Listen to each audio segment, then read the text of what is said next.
wana bana Uganda ekyokwambala obubi tebannakya appreciatinga eno sa America. This pure Africa. Uganda sa America. So ngoli muyimbi ngoli eyo kali kyo concept. Bwoba okola business yo mwabasoma real abasoma mukimanyi kali kyo concept. Teri company etayina kali kyo concept. Bwoba ogenda ku NBS oyina okwambala suit. Naye ate bw'obeera kusanyuka TV toyambala kwa kalicha za TV ezo za njawulo.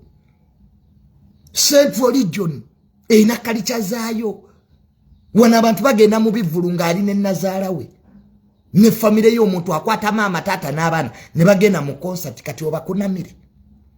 Omuzadde atule wali n'abaana be nga stable gwe oli wali okunama dolinik. Ate abayimbi abamu mu kyogere nti mmwe temwajja kuyimba mwajja kwetunda. Just okozesa platform zo zi Instagram ofuna abasajja abebbeeyi kyobula nga bamu muteeka ebifaananyi byammwe nga muli bute muli ku training o trainingira mu Uganda naye emirimu ogikolera abroad kati ate bw'otuuka eri mu America n'otuvuma ffe Abannayuganda Abannayuganda temutegeera Abannayuganda mukyaliroko maama eno si America Uganda nsi ya Africa kalicha za Ibanna Uganda oba is purely traditional African society Uganda. Tetunaba kubeera libulo kutuka kugali amawanga. Kakati kunamire mpola. Ng'otegere nti wano mu Uganda omuntu abeera ne Nazaalawe mu kivulu. Nemwe nengeri gye mwesitamamu ku stage awo. Abantu ne balaba ebibuga by'aboononyi bi Babylon. Ffe abanyumirwa obuseegu bwammwe gye tuli. Abanyumirwa okunama kwammwe we are around naye ate eriyo abatabyagala ekyo kyaleetera Wemuba obuzibu. Abantu tosobola kyobamanyiza kye bakuyita. The way you dress, that's the way they will address you. Musa nyambala yo yekuwa kyoli bwokera ku macyango oli looya n'oyambala ng'omuyaga tebajja kulaba bwalooya bwo. The way you dress is the way they will address you. That's the word. Kati abantu mwabamanyizo bakunamira. Mute ebifaananyi byammwe ku Instagram. Ayine mwana mgambo you want respect. Okweyambula ne respect ya day brothers. Mwasoma correlation. Wasoma ku statistics. Omanyi baita correlation. Weyambule. Nuwaji wanayateka ye bifaananyi byoyo win. Nga ine enkovu kabina nene bweti. Aina mala na atuvuma. Lwaki abantu tebakwateko. Oyinza okumala okulagako abantu wamate n'obavuma mbu tebakwateko. Kye wabamanyiza. Ekyo kyoli. That's what you are. Bafani obasitamidde.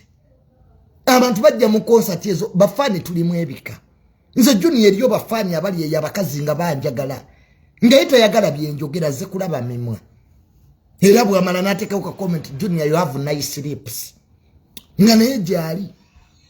Singa mbalaga message every day zenfuna. Nga fani yali yanga Junior mwana gwe kendi kwatako gwe kivoboka gwe. Kakati naffe ekituleeta okubalaba byanjawulo. Ezo mu concert ezo line ezisooka essatu. Abantu baba tebazze kulaba concert. Baba ze kulaba nga we wakula. Omuntu abeera wona akwambula. Ngoli ku show oli mu kuyimba naye ng'eno abantu balimu bakwambudde. Bwalaba abantu balabira na mu bulabirwamu. Ebyo ebivuka bibeera okumpi ne stage. Bijja n'obulabirwamu ye mwalabira. Ogenda okulaba omusajja tatunulira muyimbi. Atuna wansi kumbe yalaba. Kati bafani tulimu ebika ffenna ekiba kituleese kyanjawulo. Wemuba ekyo kitegeere. Abantu ababeera ku concert be baba batudde emabega. Obe baba bazze mu concert. Nezino layini ezisooka essatu ku concert ezo audience bisajja bigwenyofu. Era nze mu show ya Shiba ntuula mu maaso. Ne weeba tebo yakakadde ngisasula. Kati ekiba kindeese kulaba Shiba. Era Shiba ajja n'atukunamira amaaso ne gamyuka nga wendi ndaba. Banaga Junior. nga concert yene kumyusiza amaso ebyandese birala gwa abantu bagenda mu show n'empapula nga ne pen kyalaba kyakuba alinge yasoma biology na ono era nga babina newa oyo wini nowaji nga akuba pen alinga akola biology practical ninga naye fan yaze so bafani mu Uganda tuli banjawulo era nebigendererwa byaffe byanjawulo ate engeri gye tuba nti tusasudde tuba tulina okufuna bye twasasulidde services so wini nowaji tujeka akajanja bwoba uliro okoye byokuyimba ngo ogenda ofuna kose ndale makerere kyali nzigule you can still be lawyer wini nowaji you can still be an engineer attitude yeyo gyekola nese bufete tujja kusasula sete zaffe otekeko okutumanyira mbo otukuba eddembe ly'abafani linyigiriziddwa eddembe ly'abafani mu Uganda tumanyiddwa ku sente zaffe ani aba yakuyise deka basobola tuyimbira batuyimbire mugende mu America anti mwatugamba ddanti tuliroko ketusigaze ebyaloko byaffe byetwagala abayimbi mutujeka akamanyiro naddala bayimbi abakazi mukunamidde abantu mulaze ebibuga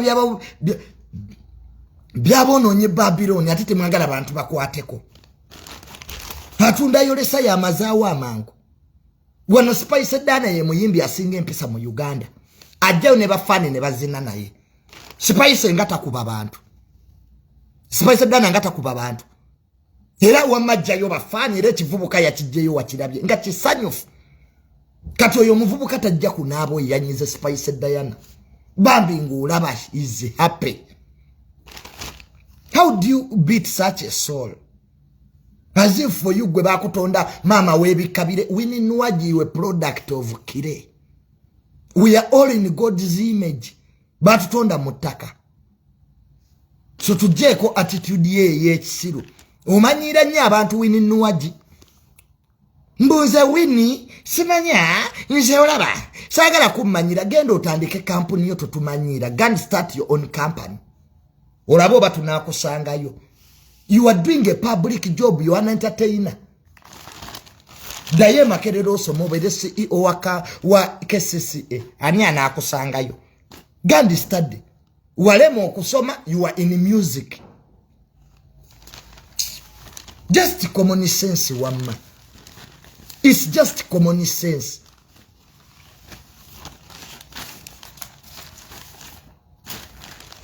Kati fala gambo otutereyo bili ebifananyi byongo inenkovu kabina bakugema bubi polio. Mwe nyini mumalotera agafananyi gamwenga mwena mulimo zebekeni. Lwaki mu provoking abantu? Lwaki mu provoking abantu win?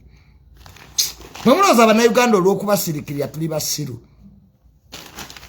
Nokuba omuntu omuzindalo musajjatu yali wa mama simula in that video there is nothing like demeaning a woman wamuli omusajja yali amusimula ku ngatto maybe because we need waja ina that attitude nti buli amukwatako alowooza wakabi wini eyo attitude tekola mu kuyimba gikyuse ebyo yogera ne bannamawulire nga yogera ne bawalabo eza wini Yenina tunanga emindi yakoni. Nze olaba. Nze nakulira. It's not all about je wakulira. Naffe tulina je twakulira. Ne woberanga bazita job hazards. Tatubulira waje wakulira. It's not all about you. Life is not all about you. Eranzo ndaba. Eranze yenze. No, it's not about you. Who are you? Tomanyira bantu wini. Wanera wagenda no yombera kubala. Bakugambye bakuche nze laba amaserebo nze tabankebera ne bagagenda twale lyo busirubo tubera mabala ne bajjeno ne babakebera emundu ne bazireka what about you win no gena no kuba usigalo you have anger issues like ina chokozesa win nze nkwetegereza win nwaji for long time you are just arrogant okubya usigalo era nabo bali bakuteko Wano Swans Avenue yake tonde mirundi nga 10 because of your behaviors. Necho chuchi company simaidwa chiti chikuba mwaloyo. Chetujja bagamba ko wini. Abantu banyivu abantu bakowu. Mbuzana nkuba obucupa sibanya nja kubeera ne security yange siri walira muli tubuli yabya kisirubyo abantu batunda empuuta abantu babeera mu butale bali mu kubonaabona ataddeyo sente zaakulaba ojja omumanyira don't undermine people bw'oba owulira ebyokuyimba obikooye go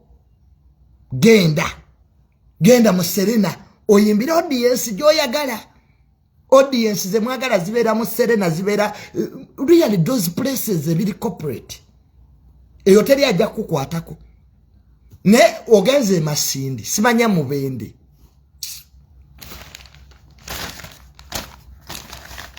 kyovula wange Masaka temuyinza kujjayo bantu so ba managers mukole emirimu gyammwe bayimbi ba Uganda tebalina ba manager they have damages obuli muyimbi soko manyo audience jogendo yimbiramu bano bantu ki tosemberera stage yimbira wala okolo omulimo gota kati wene nwaji yeke yayimba kolwo abalala nga bajja ne bayimba jaswa muli ayina kajanja nakamanyiro ate nakakuliriza nalabyo n'abasiru abamwagira that girl she's just arrogant. It's not the first time she's doing that. And she has failed to realize omuntu ajja kuva mu audience akukuba oluyi.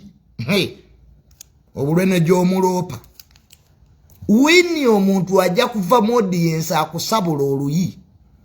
Otegere ntoli wa kitalo nga bw'olowooza.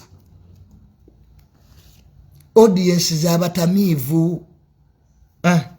Gwe kola iyo mu Serena. Ukolero loko ite buyagala teri ajja kujja